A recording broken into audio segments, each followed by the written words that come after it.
Alrighty. And then I will share the presentation with folks.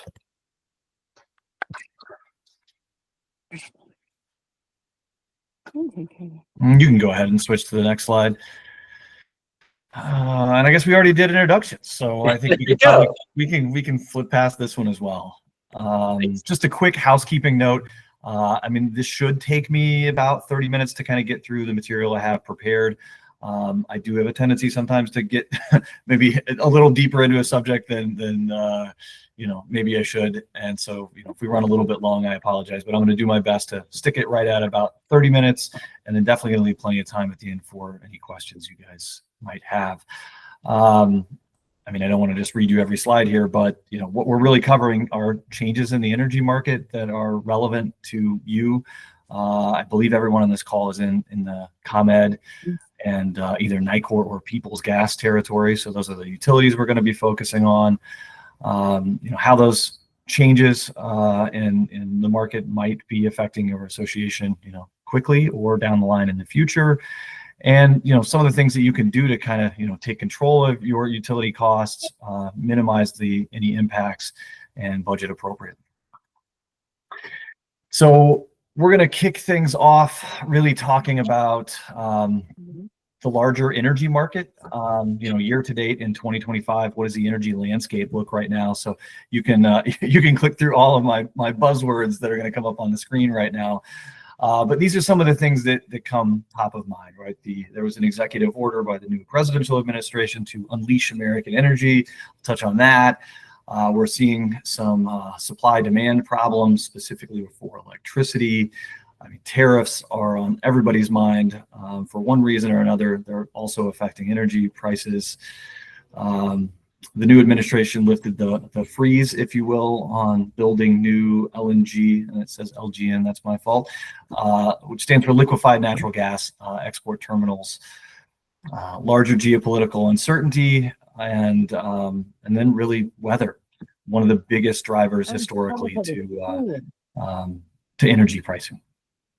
So if you want to go ahead and switch to the next slide, we're going to start off, first couple of slides, we're going to talk about natural gas.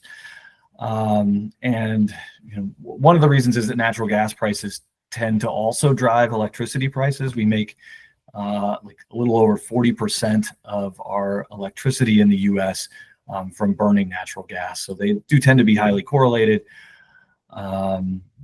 So anyway, starting with natural gas. So before we kind of dig into the more current market, I mean, I'm showing you a chart right now that goes back over the past 18 years. But I think it's important to kind of get a historical perspective on, both the natural gas market and then using this as a proxy for electricity, because really, looking back or the history of the previous market fluctuations, they're really one of our best tools for understanding, kind of what's happening now, how long it might last, and what might happen in the future. So when I look at this graph, I see a couple big takeaways. One is if you look all the way back to 2007, pre-subprime market bubble burst, that big spike on the left-hand side there, we used to pay a lot more for natural gas than we have been for, more than the past decade. That's largely due to what's known as the shale revolution, aka fracking, where we as a country went from a net importer of natural gas to a net exporter of natural gas over less than a decade. And so once again, that's one of the big takeaways is, especially adjusting for inflation. If you look at the kind of bottom right-hand side of the graph, more recently, it might not seem like it to everybody on the call, but we're actually, paying a lot less than we used to for natural gas. And, from a historical perspective, inflation adjusted, we're actually in a pretty decent time price-wise for natural gas currently. Now, all of the big, spikes or peaks and valleys on here, those are all due to, kind of something that was unforeseen in the market or some kind of market unpredictability. So some of the bigger spikes that lasted a little longer, those are a lot of them, or at least are due to either larger economic factors or geopolitical factors. So, once again, that big spike on the left-hand side, was the lead up to the 2008 bubble burst, and then what happened to the market afterwards. The other huge spike on the right hand side, that's what happened when Russia invaded Ukraine in early 2022, which we didn't recover from for almost a year in terms of energy pricing. Now, some of the smaller peaks and valleys, and this will come up again, so that's the reason I'm bringing it up now, those are largely due to unforeseen weather events. So when, we have it's kind of hard for you guys to see on here probably, but, what was it, the bomb cyclone of 2020 or 2017 shows up as a spike there kind of in the middle of the graph, and Winter Storm Uri 2021 just before the big spike of Russia invading Ukraine. So those were things that drove the market up. Relatively short time periods for when that happened or how long the duration of it lasted. But the opposite can also be true. If the market is expecting a really, really cold winter or a really, really hot summer, and we get about halfway into one of those seasons and it looks like that forecast isn't coming to fruition, that is usually when we see a pretty good, also relatively temporary dip in the market, because people are selling off. They that forecast isn't coming to fruition. So you can go ahead and advance to the next slide. We can talk a little more recent history to now. So this is only looking back to the past 3 years. So you can once again see the aftermath of Russia invading Ukraine, what that did to the energy market.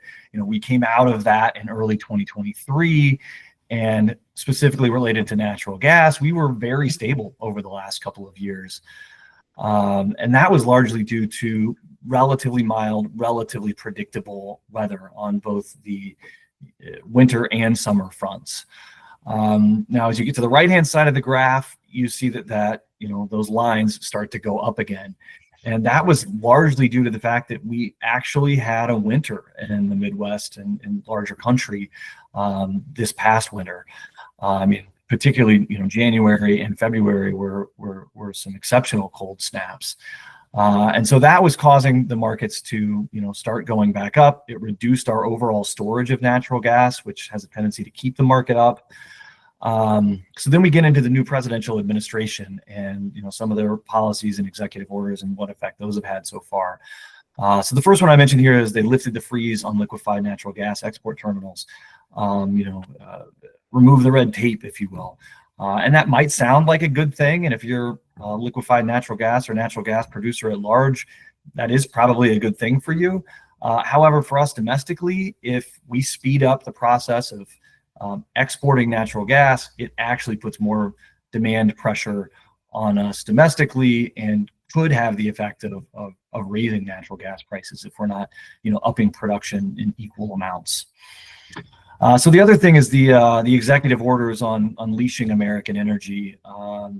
Those have had little to no impact on domestic natural gas production or pricing so far.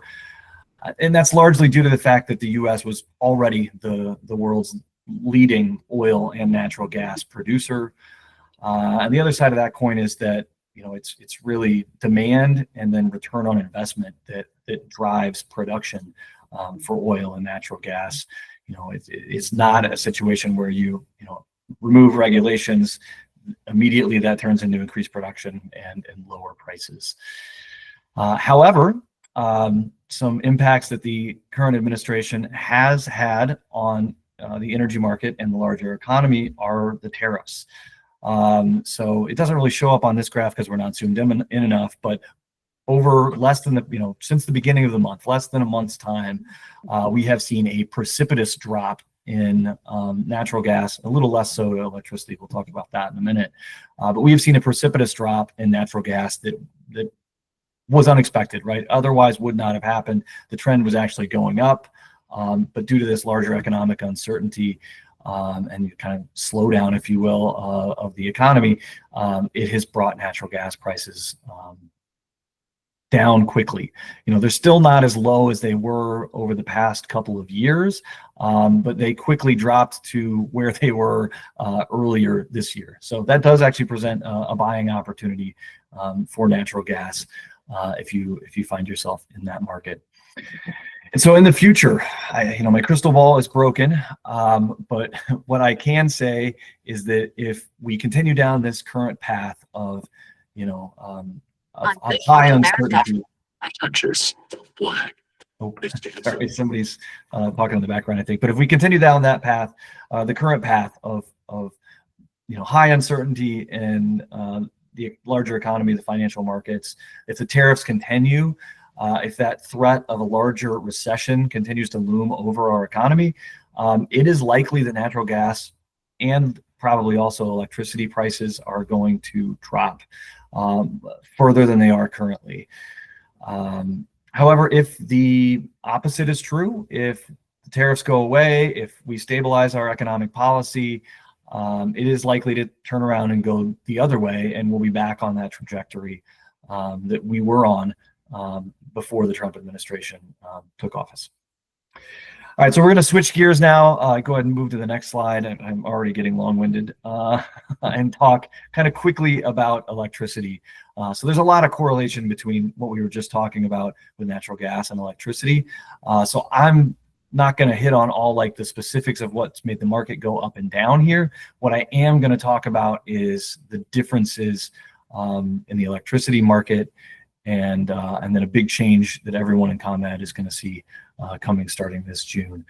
And so what we are seeing right now with electricity at large is really it's a supply-demand problem, right? Our demand for electricity continues to increase year over year at a good clip, as we're bringing on more data centers to support AI, larger adoption of electrification and electric vehicles and automation within manufacturing. All of that is driving up our demand for electricity. And at the same time, we aren't matching that with increased production of electricity. We're actually retiring old coal-fired and even some natural gas-fired power plants. And most of what's being brought online to replace it over the last couple of years has been renewables, which I'm all for renewables, but we don't currently have the ability to store renewable energy.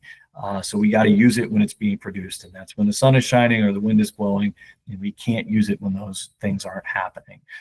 And so that is really setting us up for a coming kind of supply-demand problem, once again, that we're going to see starting this June. And if you couple that with, once again, weather, less predictable and more intense weather, electricity is very likely to remain volatile over at least the next several years as we're kind of getting that figured out. You can go on and move to the next slide. Pardon me, talking too much. So this is what I've been referring to, and I hope this is not news to anyone on the call, but I'm assuming that it probably is to at least a few of you, and that is the increase in capacity costs for everyone in ComEd and the larger actually PJM grid that we're a part of in ComEd that goes through Northern Illinois, all of Ohio, Pennsylvania, parts of New Jersey, and the Mid-Atlantic region.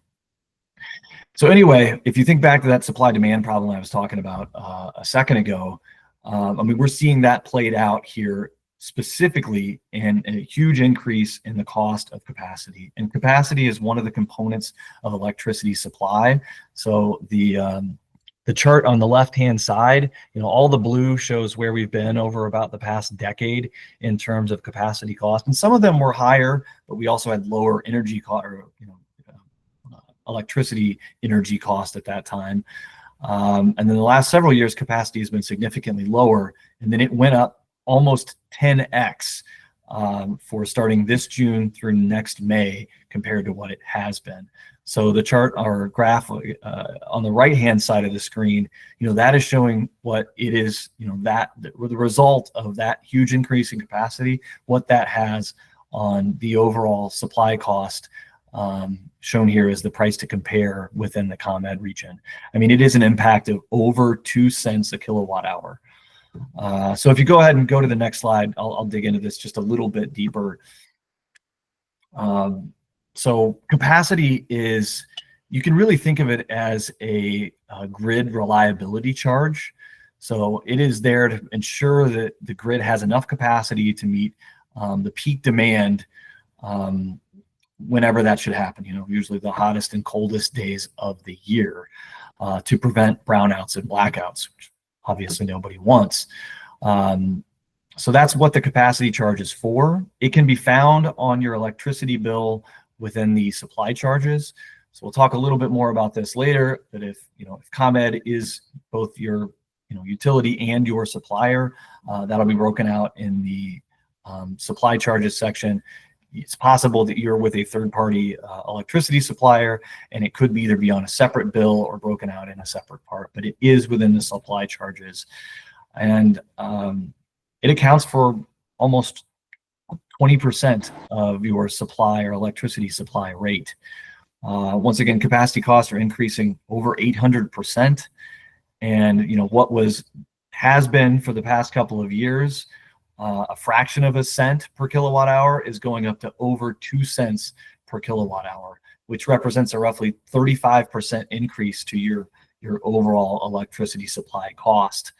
And if you want to think about it from an overall budgetary impact, so not only the supply costs, but also the ComEd utility cost, charges, fees, that sort of thing, the overall budget impact is a roughly 20 to 25% increase based off of last year. So definitely something you want to be taking into account in your budgets if you haven't already, and be taking into account for next year. All right, you can go ahead and switch to the next slide. Awesome. Seth, I was going to ask, is this precedented, like in any way? Like, have there been past like capacity increases like this or similar to this, or how frequently does like a large increase like of this magnitude really happen in your experience? Yeah, I mean, in the past, it hasn't happened a ton. I mean, if you want to go back to that graph where we show what it used to be, it's not completely unheard of, but I mean, just the huge increase year to year, this is pretty massive.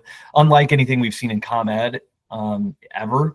I mean, something similar did happen in Ameren a couple years ago, but it's a bit of a different equation, and theirs actually quickly went away. The next year, capacity came right back down. For us, the larger, once again, PJM grid is already saying that, this is based on some lawsuits from the governor of Pennsylvania and others, that they're going to be setting a cap or a ceiling and a floor on capacity for the next 2 years, where you guys probably can't read this, but it went from under $30 a megawatt hour to almost $270 a megawatt hour, last year to this upcoming year. And they're looking that future cap is going to be set at about 325, and the floor is going to be set at about 175. So it is going to remain elevated from what it has been for at least the next 3 years. Okay, so these are like items that, like, for board purposes, like these are long-term budget factors that they need to be considering, not only the impact for this year, obviously. Absolutely. Yep. Yeah. And I mean, these are affecting you on your residential ComEd bills as well. I mean, this is going to be felt across the board. And something I should have mentioned already is if you at your home, or if your association has a fully fixed or some version of a fixed electricity rate, you're going to feel this on top of that rate. So suppliers are claiming a change in law due to how big of a material change this is, to pass through this increase, even if you had and were paying for the premium for that fully fixed electricity rate. You're still unfortunately going to be subject to this. Good to know. All right, so this one I'm going to look at as a little bit of a silver lining compared to what we were just talking about. So some of you may have seen this on your electricity bills in the past. It's known as the Carbon-Free Energy Resource Adjustment, or for some reason you drop the E and it becomes CFRA for short. But this came out of the Climate and Equitable Jobs Act, specifically here in Illinois, a couple of years ago, basically as a way to subsidize nuclear or carbon-free production through 2027. So when electricity prices are high, those nuclear power plants, or the generators that own them, are actually required to pay any over a certain threshold back to the ratepayers. So it can show up as a credit. And it can also show up as a charge. Now, I did notice a typo in my presentation here. It says, so you can see the credit is in green, charge is in red. So it's been as you know, when ComEd did it initially, they screwed up the math and they gave us a almost 4-cent credit for, you know, over half the year in 2022. You might remember your electricity bills and your budget. You were probably under budget. Your bills looked great that year. That was really due to this being a credit. But once again, ComEd screwed up the math. They gave away too much too quickly. So they then clawed that back as a charge kind of prematurely through most of 2023 into 2024. And it has remained a charge through today. Although, you know, it has went down. You know, it was as high as 2.5 cents in 2024. It's currently less than a cent per kilowatt hour. However, with that increase in capacity and overall cost for electricity that we've just been talking about, it is expected that, you know, this carbon-free resource adjustment is going to switch again back to a credit. This says July. It might actually happen in June, but it might be July. So either way, this is a potential silver lining to help. It's not going to completely negate most likely the increases in capacity cost, but it will certainly be a welcome help to lessening that blow. All right, you can go ahead and switch to the next slide. All right, so now we're going to switch gears a little bit. We're not going to talk about the market and what's going on there. We're going to talk about, you know, ways that you can control or impact your energy cost. So I kind of have the big ones listed here, but I do want to call out. So we are going to talk about supply contracts, efficiency projects, and community solar. I'm actually going to skip over demand response and on-site solar just because those generally don't make sense for community associations.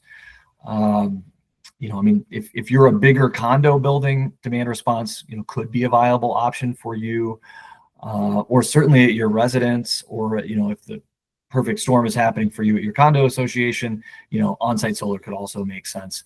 But generally, on-site solar aren't great. On-site solar and demand response are not great fits for you guys as an audience. So I'm just going to skip over those. So we can move on. We're gonna touch on supply contract considerations. So I've been talking a little bit about this already. You know, maybe I should have kind of set the stage earlier. But so in Illinois, we are a deregulated energy market for both electricity and natural gas. So what that means is that you have the ability to switch away from the utility. So, you know, NICOR, Peoples, ComEd, you have the ability to switch away from the utility as your supplier. They will always be there as the poles and wires and the pipeline, you know, those costs associated with that will always be there.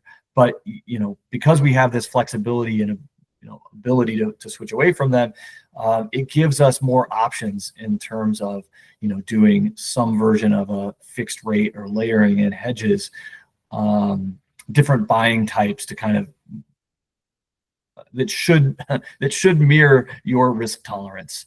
And so what I mean when I say that is, you know, if budget certainty is of the utmost importance to your association, then your risk tolerance is low, and you should most likely have a fully fixed rate or very close to a fully fixed rate for both electricity and natural gas, so that you can very accurately budget and know what your costs are going to be.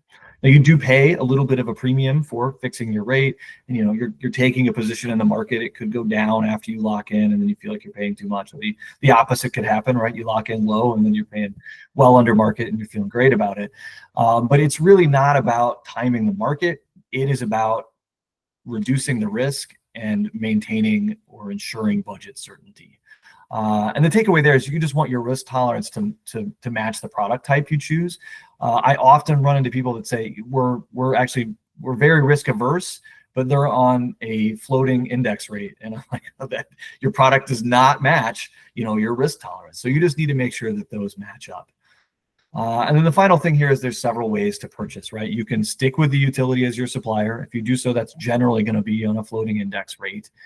You can go directly to a retail energy supplier. So Sure, some of you have heard of like Constellation and Direct Energy, or a couple of bigger ones. There's a lot more outside of that. But you can go directly to them on your own, or you can work with a third-party consultant, advisor, broker like ourselves, to kind of help you do that and do it on your behalf. So you can switch to the next slide. Excellent. I will just add just one thing just for boards to be aware of if they're unsure. Obviously contact your manager and make sure that you check in with them to confirm if you do have an alternative supplier in place for either of those.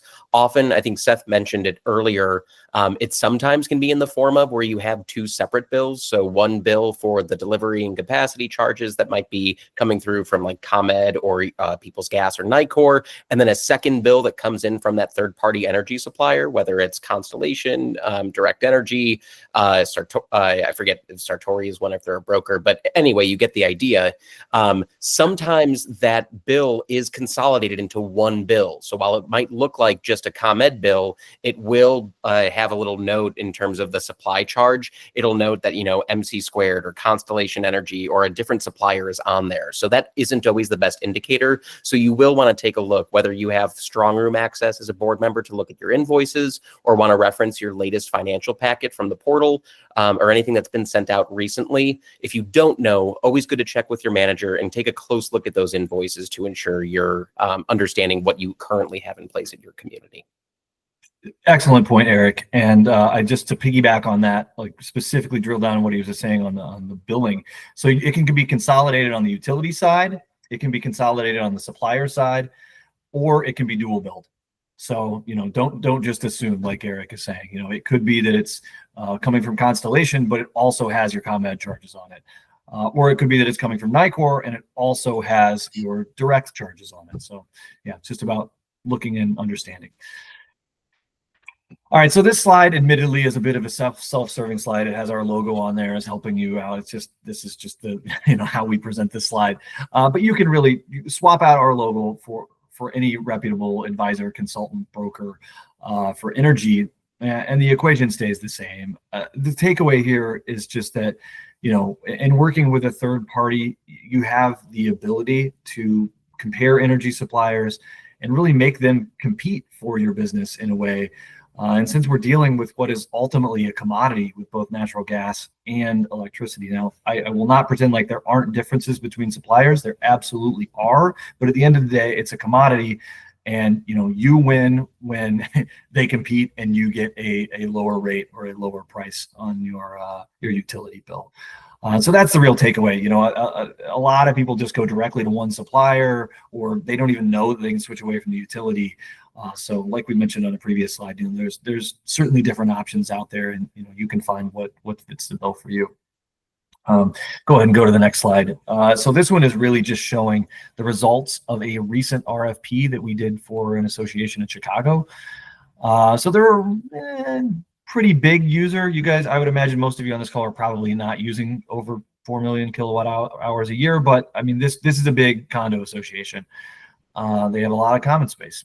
But so in this case, what I'm showing kind of on the left-hand side are just the parameters of when we were running the RFP, their current fixed all-in rate of just over, or just shy of 6.5 cents, their annual usage, what that cost them on an annual basis, the number of different accounts they have, and then once again back to that product type. So they wanted a fixed all-in rate, and then when their next start date was. So in this case, it was July 25, and they were default payment terms for most suppliers is not net 45.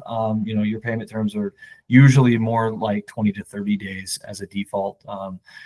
So if you do, it's one of those things that you can negotiate or you can ask for, when you are going out to suppliers.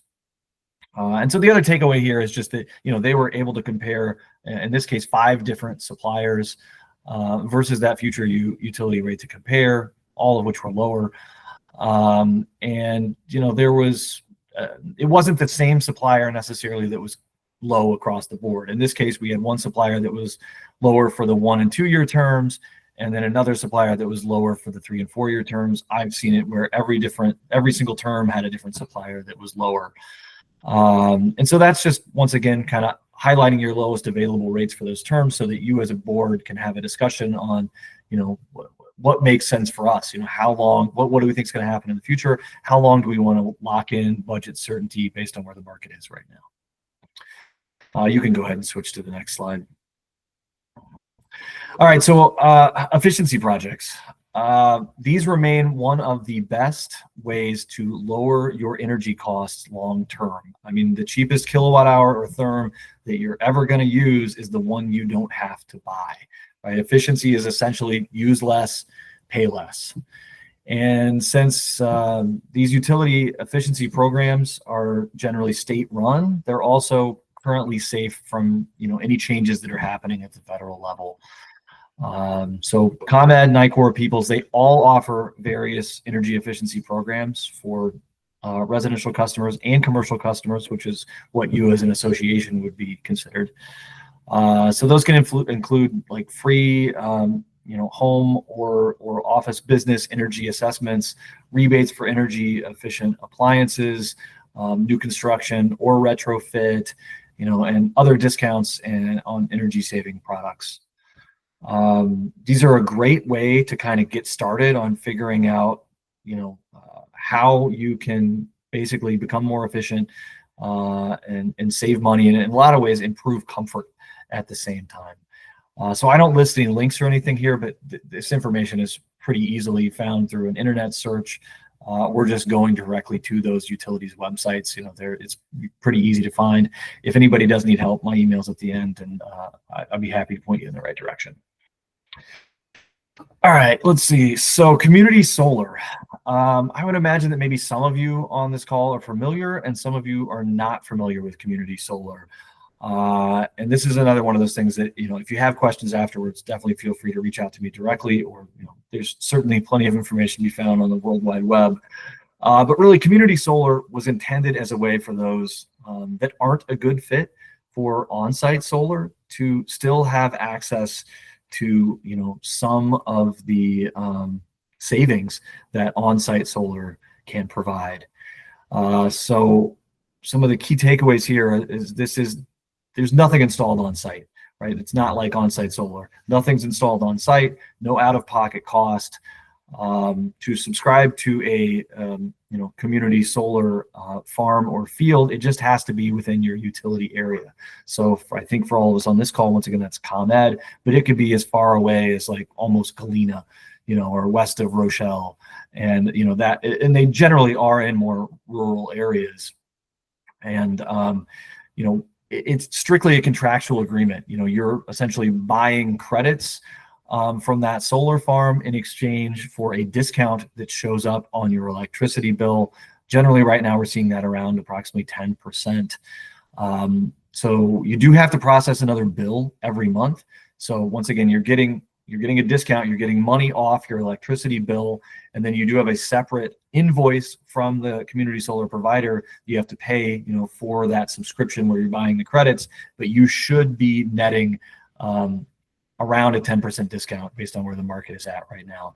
Another takeaway with that is just, obviously before you sign any contract, you should understand the terms and all of that, but I would not enter into a community solar agreement that isn't a guaranteed discount over the entire life of that agreement, and that doesn't have language in there that basically the agreement, if should the state-run program dissolve, because this is all propped up by the state. Illinois through the utilities is buying the renewable energy certificates produced by these solar farms to help offset our energy product, or help meet our carbon reduction energy goals. So once again, you want to make sure there's language in there that says, if this program at a state level goes away, that you're not on the hook for having to continue to buy those credits. And I guess the other thing is that the discount should apply regardless of your supply rate, your supplier, for the entire contract term. So whether you're with the utility or you're with the supplier, you should be getting that 10% off of whatever you're paying for electricity. Seth, you bring a good point up about just making sure that like the language is clear on that and that there are those guaranteed discounts. Are there like community solar like providers and suppliers out there where like that's been an issue where they selfishly kind of write some of those agreements in order, like in a way that like hoodwinks boards out there, or like is it just something that we need to make sure their association Yeah, attorney? it's not something I've seen a lot of. It's certainly one of those things that there's kind of like concern or like fear that could happen. So it's definitely something you want to protect yourself against. It is not something that I have seen firsthand. All the community solar agreements that I have seen have included language to like what we were talking about. But it is a seller's market for community solar right now. I mean, if we were having this discussion a year ago, that discount for community solar was closer to 20%. And it is, it has just reduced as the demand for community solar has put them in a position to, be able to offer a lower percentage and keep more for themselves. Got it. All right. So moving on to budgeting. A lot of this is going to kind of be old hat for maybe many of you on the call, but I think it doesn't necessarily go without saying. So I do want to specifically touch on all of these things. So you need to understand when your current agreements are up so that you can plan accordingly, right? If you're putting together, I mean, most associations are putting together their budgets for, the next year, kind of late summer into early fall. If your electricity agreement is up, the following July, and you don't do anything about it before you finalize your budget, then obviously your budget is potentially subject to whatever happens in the electricity market, between when you finalize your budget and when you do enter into a new agreement.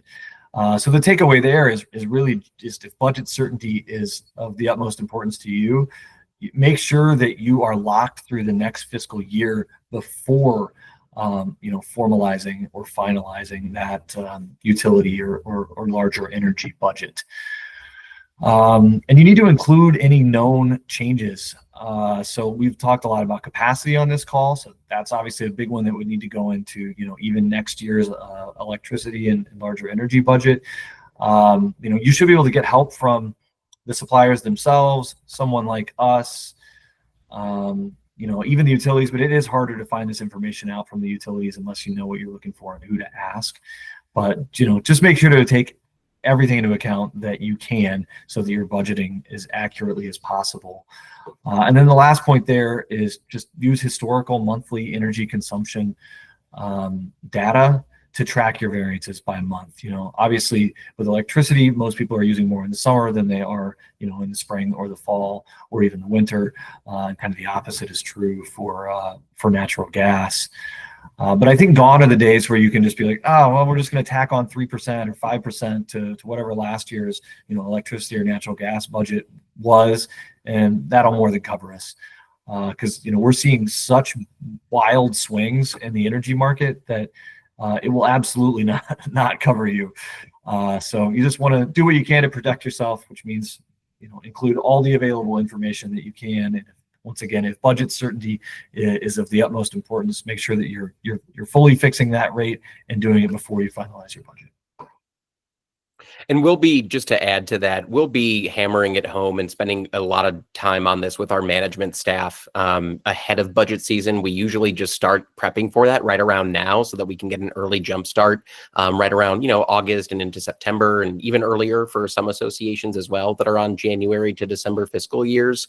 But we're going to be going through some trainings with managers, just because, to Seth's point, the days of, looking at your utility usage and tacking on like a 3 to 5% increase and kind of calling it a day and taking like the lazier path is really not something that really can be done. I mean, based on market conditions that can be favorable or unfavorable, that seem to be rapidly changing. I think there's a much higher need for a fine-tooth comb looking at your utility accounts going into this year's budgeting process. So we'll be making sure that our management staff is well abreast of those things. But things like this will be good for you all as board members, especially those treasurers on the call that own a lot of that budget process, for you to realize as well that even if you're seeing numbers that are looking fairly favorable, maybe you planned accordingly and incorporated some of these anticipated increases into this year's budget. If not, then it'll be a good exercise to kind of keep this handy, re-review it, make sure you know what you're looking out for as you're building that budget and working through those initial drafts in the coming months. So this is just a copy of one of our electricity budgets. In this particular case, they were passing through capacity and transmission, so it might looks a little different than if it was a fully fixed rate. But this is what I was talking about, where you want to track it on a month-to-month basis over the entire year. Because if you're doing a variance report throughout the course of the year and you haven't tracked it this way, then you're likely to either artificially feel like you're doing great, or like, oh my god, the sky is falling, we've already spent half of our budget and it's only April, if we're talking about like natural gas or something. But it's like, well, you use no natural gas over the entire summer into early fall. So just an example of what a budget can look like. And I think, yeah, we're on to final takeaways. So I know, thank you for bearing with this here. We went a few minutes over. And just to reiterate, I mean, the energy markets have been very volatile lately. They're constantly changing in response to, whatever uncertainty is out there, be that weather, be it geopolitical, be it, new presidential administrations, whatever the case. The markets are generally reactive, not necessarily proactive. And so you want to put yourself in a position to, manage that risk before it happens, if that's what's important to you. Hopefully you got the message, but electricity costs and ComEd are going up. They're going up in a big way. This is going to start June 1st. Hopefully there's a silver lining with that carbon-free resource adjustment, but I would not bank on it. I would take the conservative approach and make sure that you are, upping, even if this is the first time you're hearing it, now you can go ahead and take measures to up your electricity budget for the remainder of the year, to hopefully, avoid that, dreaded assessment or something like that, if it makes up a huge portion of your operating budget. And the last thing is, minimize your cost impact by taking control of the supply side of your utilities if you can, and then explore efficiency and other cost saving projects, and just budget appropriately. Mm-hmm. That was a good one on the budgeting appropriately. This actually came up with Mark, who's on the call, is a treasurer at a community we manage in Lincoln Park. And we were talking about the budget versus actuals yesterday. And we realized we didn't have the budget amortized. It was a straight split evenly across all months, regardless of, it wasn't weighted for anyone in particular. So we had that very same thing where we were looking at the budget and he asked the question, why are we so over? And then realizing that, hey, it's because we don't have these weighted, the expense isn't weighted by the months that they're going to be most impactful. So that's also a good tip if you are a community that doesn't always get into the nitty gritty of where often communities will straight line their budgets across the board on a lot of expense categories, but utilities are one, especially with gas and electricity, where you obviously have your ebbs and flows based on the time of year, seasonality, and things like that. So in order to help make sure that your financials are also really accurate, we'll work with the board, but then also work with us on, coming to agreement on where to place some of those expenses so that your reporting is really reflective of the realistic usage that you're using depending on that part of the year. See, I think I saw a question or two. Yeah, we've got a couple in the chat. I know there were some that were pre-submitted as well, but and then obviously folks that can raise their hands too. But maybe if we want to start with a couple of the questions that are in the chat from Patty and Eric. Yeah, so the first one I see is from Patty. What percent increase should we anticipate for gas? I mean, currently the market for gas is dropping. So if you don't already have a fixed rate of some kind that goes through this year, I might consider locking one in now if you have the ability to do so, or if you'd rather ride the index rates. I mean, that's a really hard thing to anticipate. So I can't give you a specific percentage increase because it's not like the situation with capacity. Like, we know how much it's going up. It just changes, daily, really minute by minute, just like stock trades. And it's traded on the futures market. So, I mean, I think conservatively, I don't even know. I hate to put a percentage to it. It can swing so wildly. So I think the larger takeaway is something I've already touched on, which is if budget certainty is important to your association or to you as a homeowner, because you can do this as a homeowner, I would consider, fixing that rate However that makes sense to you. Go directly to a supplier, utilize an advisor broker, and just know what you're going to pay. Let's see. Eric says, are you able to address BAS systems and additions to supplement efficiency like Runwise? So for those of you not in the know on BAS, that stands for Building Automation Systems. These are great. These definitely fall into that efficiency category. Runwise is, God, I'm not super familiar with them, but I can take that part of it, actually. Yeah, go ahead. Eric, just to address Runwise specifically, we actually are planning an additional webinar with those folks as well in the coming months that we were going to get on the calendar, because we've just started talking to them recently, and they've been a nice solution for some of our communities out there. But essentially what Eric is referring to is, and this won't be completely inclusive of everything they do, but Runwise is an organization that is able to help come in and help with some of these like building automation systems and better monitoring of your usage, of any issues on some of your common element like mechanicals and things that provide and push heat and AC and hot water to your buildings. They have the ability to monitor those usage. They can tie into some existing BAS systems that some larger associations might have for their common elements, and ultimately it helps better the ROI that they're talking about being able to guarantee on utilizing like their systems in conjunction with some of your common area mechanicals is usually between like 12 and 18 months. So it can be a really attractive product to use and a service to use. But basically it has benefits like being able to monitor certain issues with some of your mechanicals without having to dispatch someone out there. So even saving some of the costs for identifying and triaging what the issue is in the first place, being able to tie into demand control so that you're not, heating hot water when you're going to have, fairly low usage, and it's really going to be operating on an as needed basis rather than constantly sort of running. So they have implemented some strategies on their end to help with your actual, tying into your infrastructure of those common element drivers of your utility usage. But I think I'd let them kind of more specifically get into some of their services. But Eric, you and everyone on here, do keep an eye out for that invite, because we are going to be doing another presentation with them a little bit later this summer. I don't know that I can add a lot to that. You touched on a lot of the things that I think are really key. Real-time energy usage tracking, so that you can do some form of what's known as retro commissioning, because I'm assuming we're not talking about a new build situation really with any of this, right? So it's kind of retro commissioning what you already have to make it, optimize it to make it run better, more efficiently, use less energy, cost less money.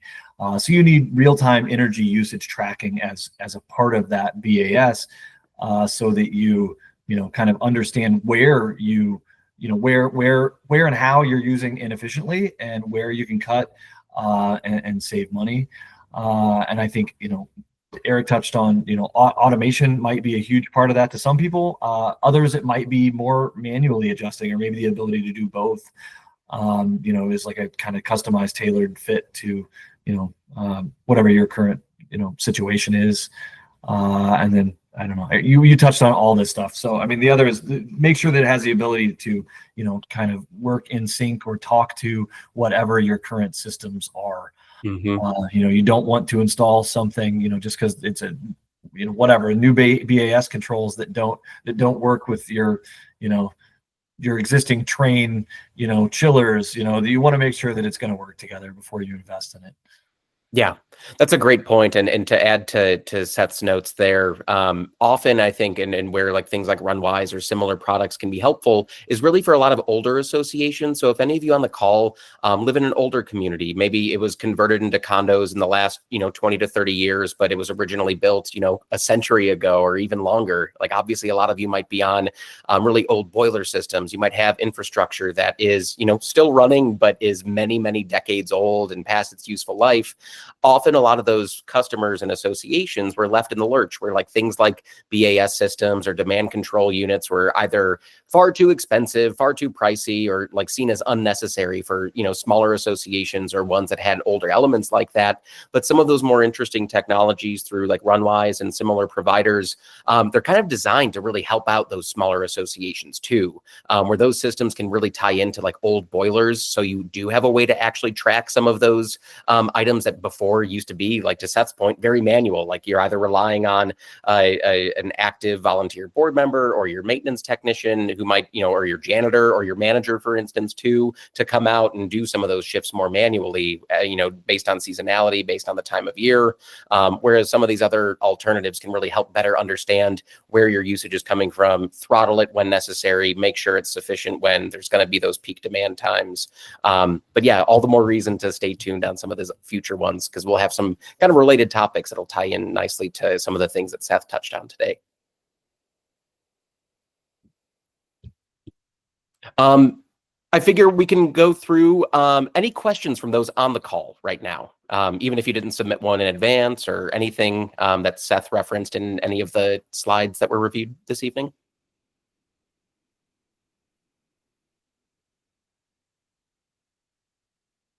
Well, that either means I did a really good job or I completely lost you and you guys are asleep. Yeah, is that Deborah?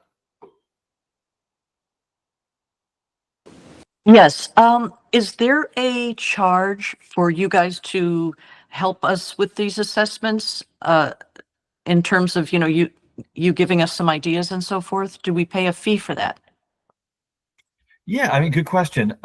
So we generally, I mean, we are not a nonprofit company, or to say it, we're a for-profit company. We do get paid for what we do. The way that we are set up generally, and I think most other people that do the same thing are set up is you never actually pay us directly. So at initially, we're kind of working at risk, with you. If you do decide to, enter into a supply agreement, to use the same terminology I was using on the presentation, through us, it's actually always directly with the supplier themselves. The agreement isn't actually with us. And, the rates that you're seeing actually incorporate our fee, where we're getting paid a fraction of a cent per kilowatt hour, or whatever it actually is. And then you never pay us directly. So as you pay your bill to the supplier, they then, pay us after that. So that's the general way that it's set up. There are certain specific instances where people want to have, kind of a flat fee structure set up with us, but most prefer, to never pay us directly, and, kind of have it set up very much like a financial advisor, or something like that. I don't know, does that answer your question? Yes, thank you.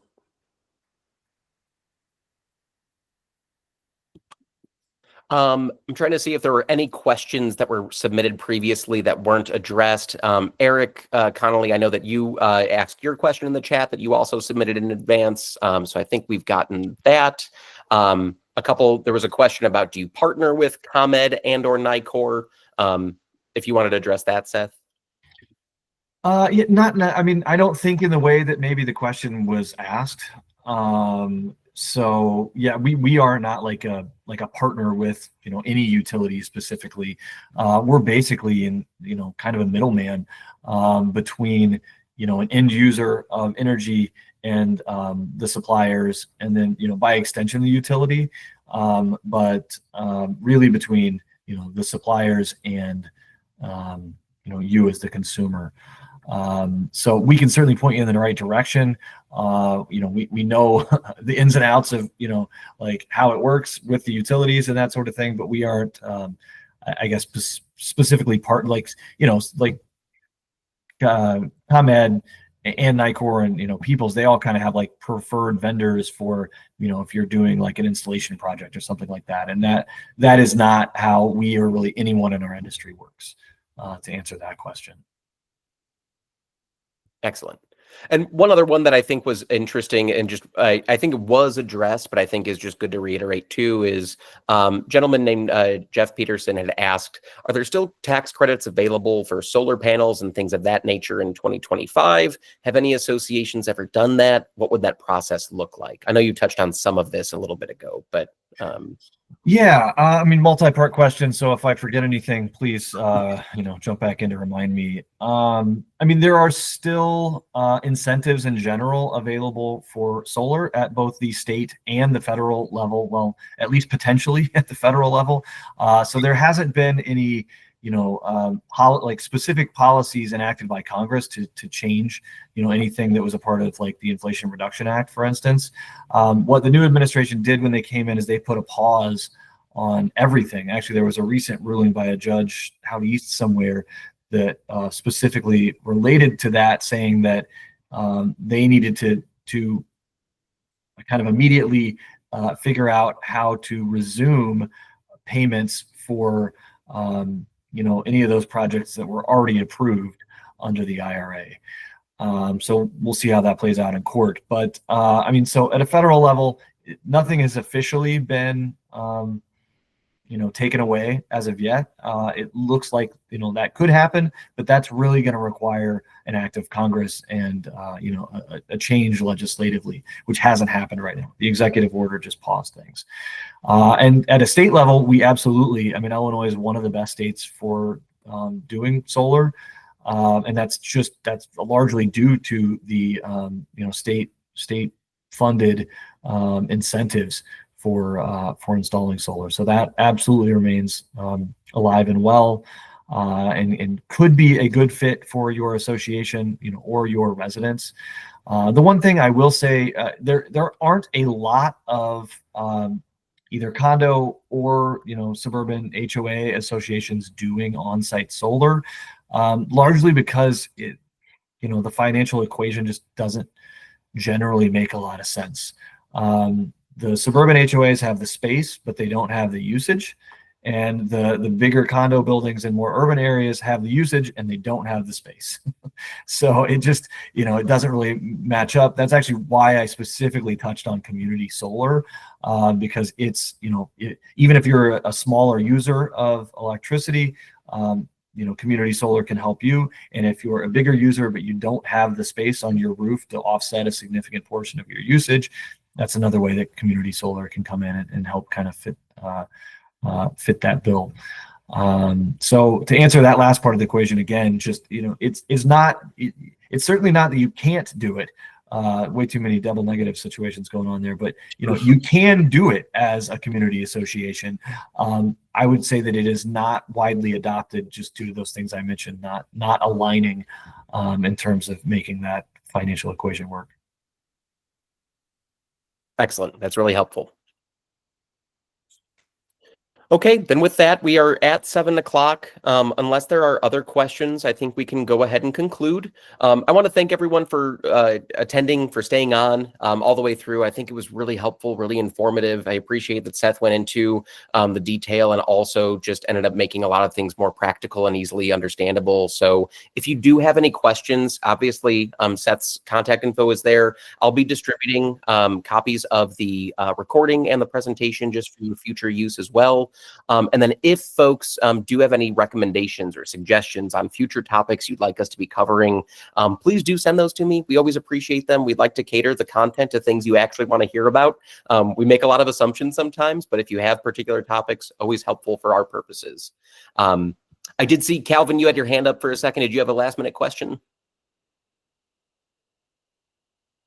Oh, are you still on? I think so.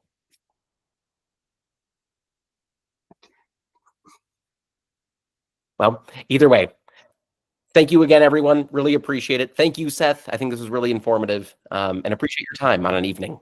Yeah, thank you. Happy to be here. Hope it helped. Excellent. Have a great night, everyone. We really appreciate your time.